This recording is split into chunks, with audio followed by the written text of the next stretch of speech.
बिस्मिल्लाहिर्रहमानिर्रहीम। आज से हम एक नई सीरीज़ शुरू करने लगे हैं, case studies of Doppler ultrasound. Doppler ultrasound के अंदर जितने भी केसेस होंगे, आइदर वो रिलेटेड टू फिज़िक्स हों, वो रिलेटेड टू पैथोलॉजी हों, तो वो सारे हम इसके अंदर उनकी डिटेल्स डिस्कस किया करेंगे कि किस तरह से हम इम्प्रूव कर सकते हैं उनको और किस तरह से एक्यूरेटली डायग्नोज कर सकते हैं। तो हमारे पास आज का जो है वो सबसे पहला केस है। केस सिनेरियो कुछ इस तरह से है कि एक 35 साल डायबिटिक लेडी हैं जिनको पुरानी हिस्ट्री है यूटीआईज़ की, और उनको राइट फ्लैंक के अंदर कल से पेन हो रहा है, लास्ट एक दिन से उनको पेन हो रहा है। और जो उनका फिजिशियन है, जो जनरल फिजिशियन है, वो सोचता है कि शायद इसको पाइलोनेफ्राइटिस होगा। पाइलोनेफ्राइटिस होगा, क्यों पाइलोनेफ्राइटिस होगा? क्योंकि उसने पुरानी हिस्ट्री यूटीआई की उसके जहन के अंदर चल रही है, तो उसने उसको केयूबी अल्ट्रासाउंड एडवाइस किया है। केयूबी अल्ट्रासाउंड एडवाइस किया, तो जब उसका केयूबी अल्ट्रासाउंड किया गया तो वो ग्रे स्केल के ऊपर अनरिमार्केबल आया, कोई पैथोलॉजी नहीं मिली, कोई ना ही कोई स्टोन मिला, ना ही किसी किस्म की कोई हाइड्रोनेफ्रोसिस मिली। फिर उस पाइलोनेफ्रोटिस नेफ्राइटिस को जो है वो चेक करने के लिए जो है वो क्या किया गया, डॉपलर किया गया। तो अब डॉपलर के अंदर जो है वो कैसे जो है हमें पता चलेगा। याद रखें, पाइलोनेफ्राइटिस के लिए जो रिस्क फैक्टर्स होते हैं, तो उसके अंदर डायबिटीज़ भी एक रिस्क फैक्टर है, उसके अंदर यूटीआईज़ भी एक रिस्क फैक्टर है, उसके अंदर इंटरकोर्स, सेक्सुअल इंटरकोर्स की वजह से भी जो है वो पाइलोनेफ्राइटिस हो सकती है, और रिकरेंट अगर इन्फेक्शंस चल रहे हों उसकी वजह से भी हो सकती है। बेसिकली बैक्टीरियल इन्फेक्शन की वजह से ये होती है, जिसकी वजह से क्या होता है कि पस पैदा हो जाती है विद इन द सेल्स, जो है विद इन द किडनीज, जो है वो पस जो है वो जमा होना शुरू हो जाती है। तो सबसे पहले ये राइट किडनी है, तो राइट किडनी का जो है डॉपलर किया गया। तो इसके अंदर हमने फ़्लो की असेसमेंट करनी है कि फ़्लो हमें कैसा नज़र आ रहा है। हमने देखा कि कलर बॉक्स ठीक है बिल्कुल, तो फ़्लो नज़र आ रहा है सेंटर के अंदर। याद रखें, किडनी के अंदर ज़्यादा हाई फ़्लो नज़र आता है, अच्छा फ़्लो नज़र आता है, क्योंकि इसके अंदर बड़ी छोटी छोटी ब्लड सप्लाईज होती हैं, बड़ी हाईली वेस्कुलर जो है ये ऑर्गन है। इसके अंदर arcuate arteries, segmental arteries, lobar arteries, interlobar arteries, interlobular arteries, इन्होंने छोटा छोटा नेटवर्क बनाया होता है वेसल्स का मिलके, जो अल्टीमेटली नेफ्रॉन्स तक इफरेंट आर्ट्रियोल्स की सूरत के अंदर, रेफरेंट आर्ट्रियोल्स की सूरत के अंदर जाता है, जहाँ से जो है फिल्ट्रेशन का प्रोसेस शुरू होता है। तो अगर हम अब इसमें डॉपलर की असेसमेंट करें कि तो हमें पता चलेगा कि इस एरिया के अंदर फ़्लो थोड़ा सा कम है, और इस एरिया के अंदर थोड़ा सा फ़्लो कम नज़र आ रहा है। सेंटर के अंदर बिल्कुल ठीक है, नॉर्मल फ़्लो नज़र आ रहा है। तो ये कौन से पोल है हमारे पास? तो ये अपर पोल है हमारे पास, ठीक है। और ये हमारे पास क्या है? लोअर पोल है किडनी का, राइट किडनी का। तो इन दोनों तरफ जो है पोल्स के ऊपर, तो इसके अंदर अपर पोल में और लोअर पोल के अंदर डिमिनिश्ड फ्लो आ रहा है, बड़ा लो फ्लो आ रहा है, डॉपलर इतना ज़्यादा फ्लो शो नहीं कर रहा।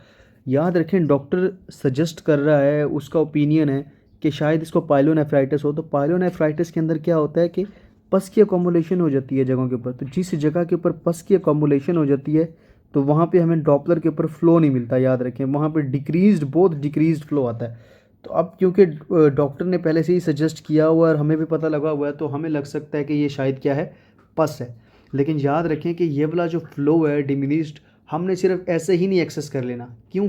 क्योंकि ये कलर डॉपलर है। तो कलर डॉपलर की हमें दो चीज़ें लाजमी तौर पे पता हैं कि कलर डॉपलर के अंदर नंबर वन चीज़, कलर डॉपलर एंगल डिपेंडेंट है। कलर डॉपलर क्या है? एंगल डिपेंडेंट है। और दूसरी चीज़, इसके अंदर एलियासिंग होती है, ठीक है। अब याद रखें, इलियसिंग होती है। इलियसिंग में क्या होता है? कलर मिक्सचर आता है। फिलहाल तो हमें किसी किस्म का यहाँ पे कोई कलर मिक्सचर नज़र नहीं आ रहा, तो इसलिए इलियसिंग वगैरह तो नहीं है, लेकिन डॉपलर एंगल है। या हमें पता है कि 90 डिग्री के डॉपलर एंगल के ऊपर, अगर डॉपलर एंगल क्या हो, 90 डिग्री हो, ये हमारे पास एक वेसल है, और यहाँ से हमने एक प्रोब के थ्रू जो है वो अगर तो बीम फेंकी है, तो ये अगर 90 डिग्री के ऊपर होगी तो हमारे पास किसी किस्म की कोई डॉपलर शिफ्ट डिटेक्ट नहीं होगी। तो हो सकता है कि यहाँ पर पुअर एंगल ना हो, पुअर एंगल हो, ठीक है, प्रॉपर एंगल ना दिया गया हो, जिसकी वजह से जो विजिबिलिटी है, जो डॉपलर है वो, और कलर्स जो हैं वो सही तरीके से नज़र ना आ रहे हो। तो इसको कंफर्म करने के लिए हम क्या करेंगे? इसको कंफर्म करने के लिए हम जो है पावर डॉपलर डालेंगे। तो जैसे ही हमने पावर डॉपलर डाला, तो आप देखें कि ये लोअर पोल के ऊपर भी बड़ा अच्छा फ्लो आ रहा है, और अब अपर पोल के ऊपर भी बड़ा अच्छा फ्लो आ रहा है। बिल्कुल क्लियर फ्लो हो गया है पावर डॉपलर के ऊपर जैसे ही हमने डाला। क्यों पावर डॉपलर ने क्यों इसको डिटेक्ट कर लिया? क्योंकि सबसे पहली चीज़ कि पावर डॉपलर जो है वो एंगल डिपेंडेंट नहीं है। इसको एंगल से फ़र्क नहीं पड़ता कि ये 90 डिग्री के ऊपर दिया जा रहा है या 120 डिग्री के ऊपर है या 180 डिग्री के ऊपर है, इसके पास मोशन होगी तो इसने डिटेक्ट कर लेना है। और दूसरी चीज़ कि पावर डॉपलर बिल्कुल स्लो मोशंस भी हों उसको भी डिटेक्ट कर लेता है, स्लो से स्लो मोशन हो उसको भी डिटेक्ट कर लेता है, 90 डिग्री के ऊपर मोशन हो उसको भी डिटेक्ट कर लेना है इसने। और अगर तो इसका टिश्यू मोशन भी कर रही हो ना, छोटी सी टिश्यू की मोशन भी हो तो उसको भी ये डिटेक्ट कर लेता है। तो पावर डॉपलर बड़ा स्ट्रॉन्ग है इस सारे सिनेरियोज़ के अंदर। लेकिन पावर डॉपलर क्या है, हमें डायरेक्शन नहीं देता कभी भी। पावर डॉपलर क्या है, हमें डायरेक्शन ऑफ फ्लो नहीं बताता, जो कि हमें क्या बताता है, कलर डॉपलर बता देता है, ठीक है। लेकिन पावर डॉपलर के अंदर किसी किस्म की एलियासिंग नहीं होती, ठीक है। उसके अंदर सिग्नल टू नॉइज़ रेशो बहुत अच्छी है, यानी कि सिग्नल ज़्यादा अच्छे आते हैं, नॉइज़ नहीं इतनी अच्छी आती इसमें, क्योंकि सिंगल कलर है तो बड़ी एज डिटेक्शन बड़ी ज़बरदस्त किस्म की होती है कि जो जितना जहाँ तक फ्लो जा रहा है वेसल के अंदर तो वहाँ वहाँ देते हैं। यूजली तौर के ऊपर किडनीज़ में सबसे ज़्यादा जो यूज़ होता है पावर डॉपलर वो रीनल ट्रांसप्लांट के केसेस के अंदर होता है, कि रीनल ट्रांसप्लांट करने के बाद जो फॉलोअप करवाए जाते हैं तो उसके अंदर पावर डॉपलर यूज़ होता है, ये देखने के लिए कि क्या फ़्लो प्रॉपर तरीके से जा रहा है आगे की तरफ या नहीं जा रहा। तो पावर डॉपलर एक मोडेलिटी के ऊपर हमने नहीं रहना, याद रखें। कलर डॉपलर जो है वो जो चीज़ यूटिलाइज करता है वो वेलोसिटी यूटिलाइज करता है, बेसिकली वेलोसिटी की वेरिएशंस को मेजर करता है, जबकि और उसमें फ्रीक्वेंसी यूज़ होती है, ठीक है।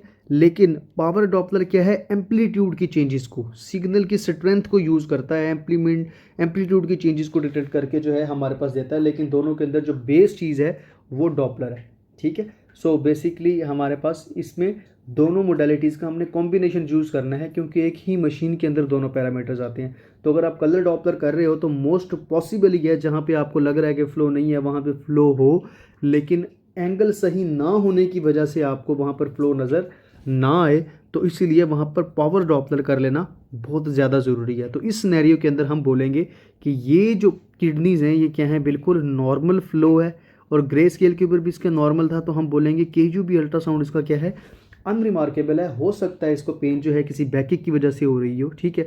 अगर गॉल ब्लैडर का तो हमने इसके अंदर डिस्कस नहीं किया, गॉल ब्लैडर की रीजंस भी हो सकती हैं, कोई गॉल ब्लैडर की स्टोन वगैरह हो, गैस्ट्रो इंटेस्टाइनल रीजंस भी हो सकती हैं, ठीक है। तो बहुत सारी जो है वो मल्टीपल प्रॉब्लम्स हो सकती हैं जिसकी वजह से जो है ये बेसिकली पेन हो सकती है, ठीक है।